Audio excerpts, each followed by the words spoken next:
Good morning. This is Julie with Sterling Insurance Group, and I am here with Brad and Quintin, and we will be answering some of the questions that we have been receiving surrounding the coronavirus. So I'm going to start off with Quintin, and he's going to be talking about business operations and how they are adapting to the coronavirus. Yeah, thanks, Julie. So my name's Quintin. I work with the Lapin Agency in Alpena, Michigan. So we're part of the Sterling Insurance Group. And what I want to touch on as briefly as possible is some of the changing business operations that we're seeing as businesses try to adapt to COVID-19. So I'll touch on three things that we're seeing a lot right now. One being delivery and carryout operations. So as we all know here in Michigan and across many states in the nation, restaurants are being forced to forego having their sit-down customers, and they're allowed to stay open for delivery and carryout. Carryout might not be so different for some of these businesses, but delivery may very well be something new that they've implemented into their operation. We've seen delivery for some restaurants in the past, Grubhub, Uber Eats, leveraging those types of technologies, but now we're seeing a lot of businesses utilize their own employees to deliver food to customers. We're very thankful that these restaurants are able to keep employees employed and bring food to their customers, but there are some risks that we're seeing this create, and there's not always a black and white answer as to whether or not it's covered. And so what we're asking business owners to consider is, do you have coverage if your employees are now going to be participating as a delivery driver for your restaurant? Questions of whether or not you have hired a non-owned auto coverage or otherwise, are coming to mind. And so shoot your broker, your insurance company, a quick email to, find out whether or not you might have coverage available. What we're seeing in the marketplace is there, on a case-by-case basis, there are some carriers that are just extending this coverage for the time being, and others, that may be doing something different. So just ask that question. Another big change that we're seeing is working from home. So I think, we can't see everybody's hands right now if we were to ask the question, but if we asked who might be watching this and is working from home, pretty sure everybody's hands would be in the air. And so, what has this created? Because it was such an abrupt change to work from home implementation for a number of businesses, these businesses might have not quite been prepared with the proper, SOPs and safeguards in place for their employees to transition to work from home. Some examples of this, not every company might have had a stockpile of company laptops with antivirus software and remote in capabilities available. And so now employees are using their home computers, their own laptops to log on or work on, customer sensitive data, company sensitive data. And they might not have, to no fault of their own, the proper antivirus software and standard operating procedures in place. And so a couple of things that you can do here. Again, reach out to your broker, reach out to your insurance company, find out whether or not you have some extension of cyber coverage and what that looks like, but also ask for some risk management material as well. Work from home implementation into your employee manuals. Also consider, are there any resources or providers of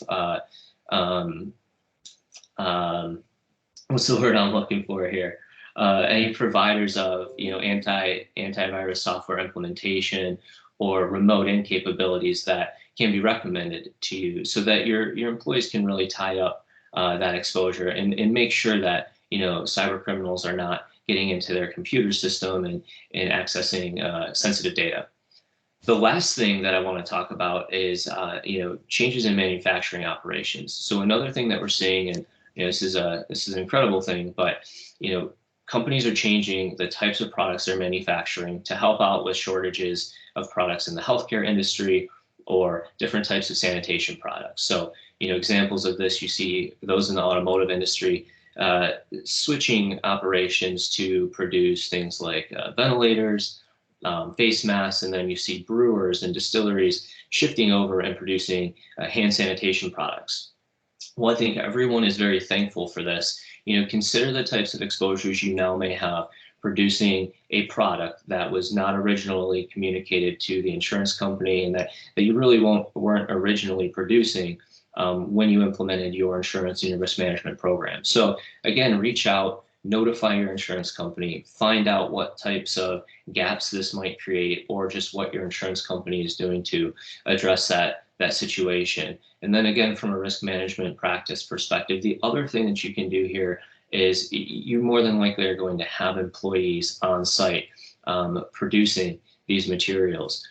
Implement some of the risk management practices, such as social distancing, posters, other helpful SOPs related to social distancing, so your employees can stay safe as they work your operation to service healthcare industry and sanitation production.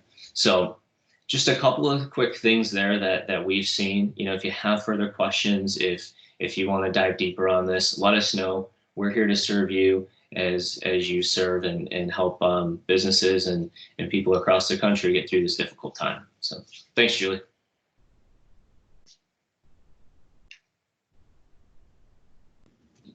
Sorry about that. I was muted. Thank you so much. It looks like now for benefits wise, we've been getting a lot of questions, and Brad, I'll have you answer this. If an employee gets laid off and removed from the employer health plan, can they get right back on the company's health plan when they return to work?